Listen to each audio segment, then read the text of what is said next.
Good morning everyone. I'm Cadet Gibara.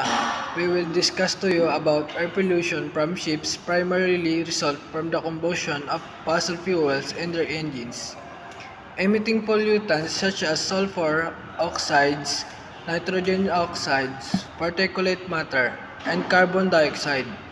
To prevent and reduce this pollution, use number one is use the cleaner fuels.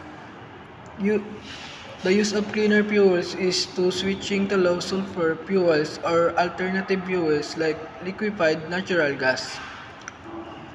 So the second option is exhaust gas cleaning system. Installing scrubbers on ships helps remove sulfur oxides from exhaust gases, mitigating air pollution. Pang third naman po ay improve engine efficiency. Enhancing engine efficiency reduce overall fuel consumption, decreasing emission of pollutants like CO2 and NOx. 4. Regulatory compliance.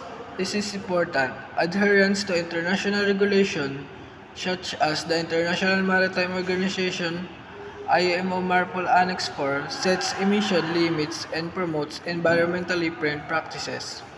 Lastly, fourth, electrification. This is important to prevent and reduce the air pollution. Port electrification implementation onshore power supply at ports allow ships to turn off their engine while minimizing emissions. So thank you for watching everyone. I hope you learned something.